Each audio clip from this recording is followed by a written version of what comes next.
If you ever wondered if you're playing the right wedges for your game or how to customize them for the way that you do play, I've got a book in here to figure out just that.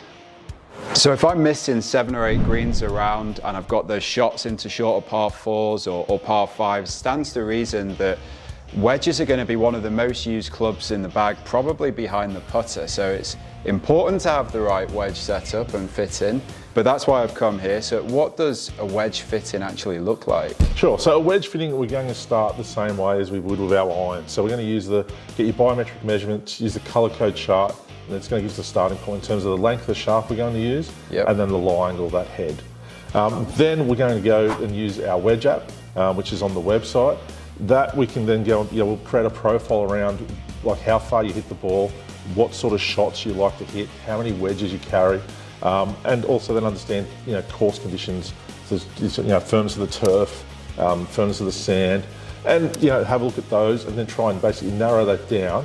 And then we're going to get a wedge or a couple of wedges, different sole options to work out, what's going to be the best one to suit your game. Back against the chart for us, we'll just see how tall you are. And we do it with shoes on, because when you're playing golf, you're playing in shoes. So just stand there. Okay, so 6'1", and then wrist to floor. So there we're looking like 36 wrist to floor. Okay, so if we go into the color code chart, and then we'll give us your starting point. Okay, so length of the shaft, we're going to look at +1/2 inch, and then lie angle is green dot. So let's go through the WebFit wedge app and see where we measure up. Okay, so your average score, so like what are you playing off at the moment?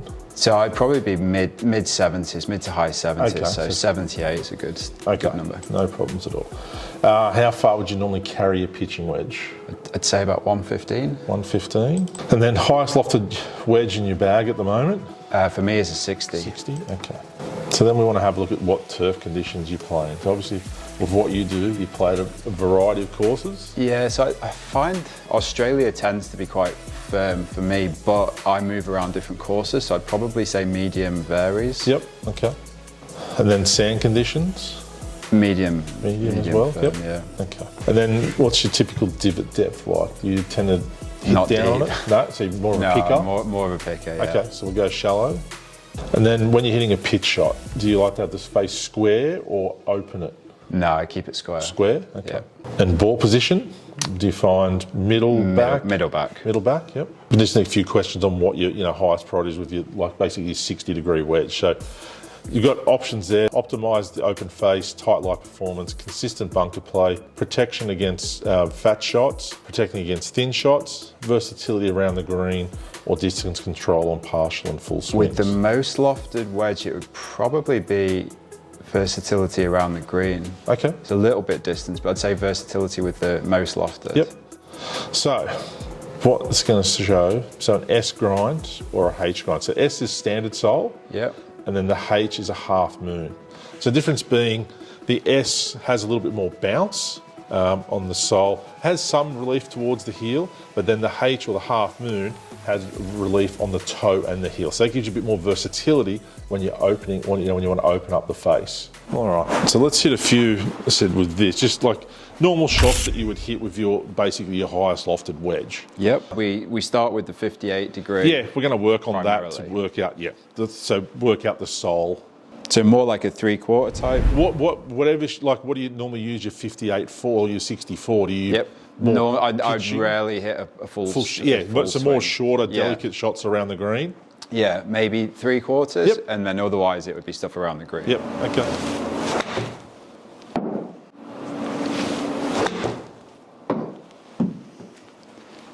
All right, let's hit a few, just little chips with it. And then we're going to hit a couple off the board.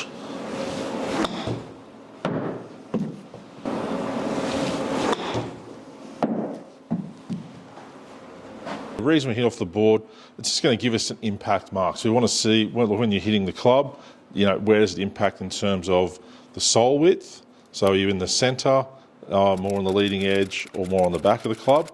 And also it'll indicate lie angle. Yep. So whether we need to go flatter or more upright is going to be showing when we hit a couple of balls off this.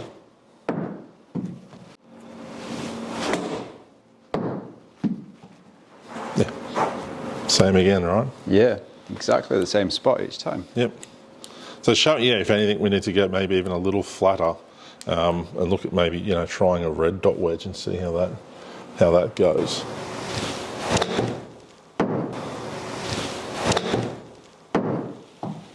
Yeah, that rolled pretty good, nice and consistent. All right, let's hit a few shorter ones. Just sounds different, right? Sounds like you clip this a little more. I like this. All within like 2 meters of each other. Yeah. Three of those 4. I like that. Yeah. So let's have a look at that. Let's put some tape on that one. See if there's any difference.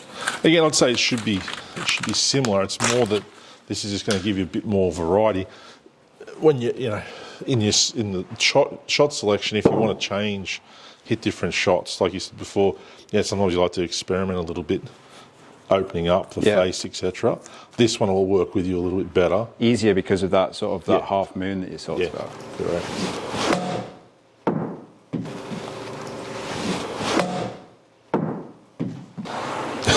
Same again. They're very similar. Yeah, it's good. But no, that's good. That's what we want to see, right? That high level of repetition. Okay. So it's in the same spot all the time. So it's even those ones, it marks in that standard. Then the S, you know, S and H are very similar. That's now just got, you know, a little bit more relief on the toe compared to the S, and the bounce a little bit lower. But yeah, it would work. Like when you go through the Wedge app and it throws up those two, you can see that they both, you know, both work, and they both mark in the same spot. Okay, so John, I've been through the fitting, worked out where we need to go. So we're going to go with the H grind on the new S159 wedge. So the H grind, a little bit lower bounce, a little bit more versatility of the sole. So it's got a little more grind on the heel and the toe. So that's going to give you basically a bit more variety when you hit different shots. So if you open that face up, that bounce height is going to stay a little bit lower, that leading edge closer to the ground, and allow you to hit those open face shots. Perfect. So we also need to change the light. We're going to go from red to red dot for you on the 60.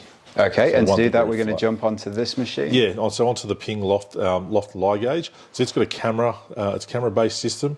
So we'll put the club on there. It'll take a photo of the face and tell us how much we need to move it. We'll put it in the vise and hit it with a rubber mallet and move it.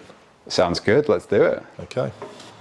So it's showing basically, it's almost in blue, and we need to get it into here to red, so 1.5 degrees.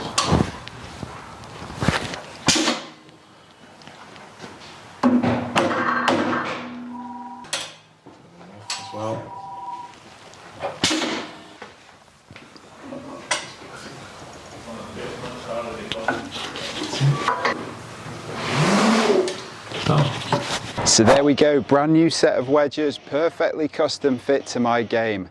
Now all I need to do is get them down to the practice green and start figuring out how to use them. Hope you enjoyed the video, hope to see you soon, and if you did enjoy it, maybe think about subscribing.